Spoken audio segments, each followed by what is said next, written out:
салом мухлисони Барселона ва канали Барса TJ. Витор Роке тарки Барселона мекунад. Бернардо Силва омодаи бозӣ дар Каталония мебошад. Де Йонг тобистон фурӯхта мешавад. Кварацхелия ҳадафи Барса дар равзанаи трансферӣ. Ин ва дигар хабарҳои дастаи Барселонаро имрӯз дар навори худ манзуратон мегардонем. Обуна шавед ва то охир наворро тамошо кунед. Лигаи чемпионҳо ба марҳилаи полуфиналии худ расид. Реал Мадрид баъди сарнагун кардани Сити акнун ба Мюнхен сафар хоҳад кард. Шогирдони Анчелоти як қадам то баромадан ба финал қарор доранд ва ҳайат аллакай рӯҳияи қаҳрамонӣ дорад. Барои тамошои бозиҳоро ҷолиб гардонидан дӯстони мо аз 1x ба он коэффициентҳои баландро пешниҳод доранд. Барои онро истифода бурдан ба менюи асосӣ даромада дар ставка без риска то $100 ва ё то 1100 сомонӣ натарсида шартгузорӣ кунед ва дар ҳоли сӯхтани чек маблағ ба ҳисоbatон бармегардад. Барои ин ба лични кабинет ворид шуда участӣ ва аксияхро аз назар гузаронед ва боварӣ ҳосил кунед ки бонус на спорт фаъол бошад. Силкаи бозӣ дар комментарияи ана ҳамин видео. Тамоми мавсим бароямон ҷолиб буд ки чаро хави ҳамеша Левандовскиро дар ҳайати асосӣ ҷой медиҳад. Роберт кайҳо пеш ҳунари бомбардирии худро аз даст додаасту аз ҳолатҳо истифода бурда наметавонад. Барои мисол дар дақиқаҳои охири бозӣ бо ПСЖ вақте умед ба тағйир додани ҳисоб буд, Роберт ҳамлаи зебои дастаро барбод дод. Шояд ки он ҳолат ба даста ғалаба меовард ё ҳеҷ набошад Барсаро ба экстратаймҳо мебурд. Албатта ки хави рӯзи якум нест ки дастаро тамрин медиҳад ва ӯ хубтар аз мову шумо мефаҳмад, вале савол ҳамин ки чаро Левандовски ҳатто баъди харидани Роке бозингари ивазнашаванда боқӣ мемонад. Витор Роке бо 2 дирам нахарида буданд. Барса барои ӯ 40 миллион евро пардохт намуда буду дар ҳайати асосӣ роҳ намедиҳанд. Роке ҳамагӣ 400 дақиқа дар 4 моҳи дар Барса буданаш бозӣ кардааст. Акнун мегӯянд ки ӯ аз даста меравад. Боқӣ мондани хави дар вазифаи сармураббии даста сабаб шудааст то Роке қарори худро иваз кунад, чунки бо рӯбарии хави ин таланти ҷавон қариб ки вақти бозӣ намегирад. Ба ақидаи Роке ин муносибат дар оянда низ давом хоҳад ёфт, вақте ки худи ҳамлагар ташнаи бозӣ кардану рушд додани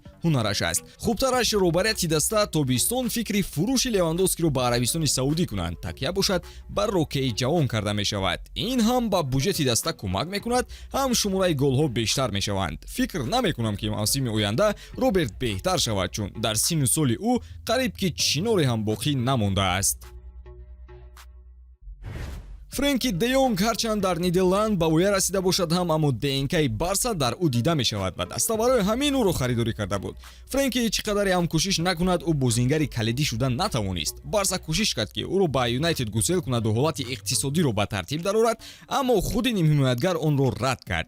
Ҳатто назди Тенхаг рафтан нахост. Имсол барои Фрэнки мушкил мешавад. Албатта ӯ пасҳои олӣ ва дарки баланди бозӣ дорад, аммо баъди як гум шудан дигар ӯро ёфта ҳам намешавад. Ҷароҳатҳо ҳамеша садди роҳаш мешуданду маошаш бошад баланд аз лимити даста мебошад. Ҳамин аст ки рӯбарияти Барса бори дигар кӯшиши фурӯши Де Йонгро мекунанд, менависад рӯзноманигор Хоакин Пиера.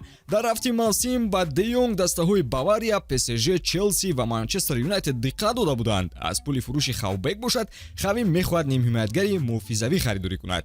Онҳо орзу доранд ки дар Барса Мартин Субимендиро аз Реал Соседад бинанд, ё ин ки Йозуа Кимих аз Бавария, аммо рӯбарият хавиро маҷбур доранд ки кандидатураи Гидо Родригесро аз Бетис бубинанд. Тобистон Гидо агенти озод мешавад. маҳз барои ҳамин каталониҳо ба ӯ диққат дода истодаанд. Ин бештар ба хариди Ромео шабеҳ дорад ки агар Барса харад 2-3 маротиб бештар бояд пардохт кунад. Маблағе аз фурӯши Де Йонг меомадаро дар куҷо сарф мекарда бошанд? Чӣ хеле ки дигар манбаъҳо менависанд, Барса бо он пул Бернардо Силваро ҷалб мекунад. Силва орзуи бозӣ дар Каталонияро дораду хави дар ҳасрати доштани ӯ дар ҳайаташ. Барса бояд барои ба даст овардани Бернардо 50 миллион евро сарф кунад. худи футболбоз бошад розӣ аст ки то маошаш баъди гузариш коҳиш дода шавад. инҷо асос бо пироҳанҳои нилнурӣ баромад карданро мехоҳад. То куҷо ӯ ба даста кӯмакрасон мешавад, вақт ба мо нишон хоҳад дод.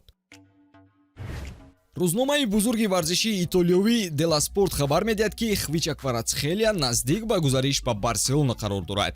Агенти ӯ Мамуко ҳафтаи оянда бо президенти Наполи Де Лауренти вохӯрӣ анҷом дода шартномаи Хвичаро баррасӣ мекунад ва дастаро огаҳ хоҳад кард ки футболбоз тарки бошгоҳ мекунад. Хави баъди ивази хулосааш Хвичаро ҳадафи асосии трансферии худ кардааст. Сармураббии испанӣ мухлиси Кварацхелия аст ва мехоҳад ки ӯро дар ҳайаташ дошта бошад. маҳз ҳамин нуқтаҳо ҳозорҳоро рӯзномаи итолиёвӣ ба чоп баровардааст. Агар ин хабари беҳтарин барои мухлисони каталонӣ набошад ҳам, вале аз нигоҳи тақвияти ҳамла хуб аст. Аммо ростӣ то ҳол маълум нест ки бо кадом маблағ даста ният дорад ки трансфере амалӣ кунад. Трансфермарк Хвичаро 80 миллион евро нархгузорӣ мекунад ва пулдӯстдории президенти Наполиро ба назар гирифта аниқ гуфта метавонем ки барои ӯ на кам аз 100 миллион евро талаб хоҳанд кард. Ягона чизе ки мантиқан дуруст менамояд ин бартери бозингарон, яъне пешниҳоди футболбоз ва иловатан пул додан аз ҷониби Барса мебошад. Танҳо ҳамин роҳи ягонаи дидани Хвича дар Камп Nou мешаваду халос. қатори Хвича ба Барселона метавонад ки Марко Верати ҳам ҷалб карда шавад.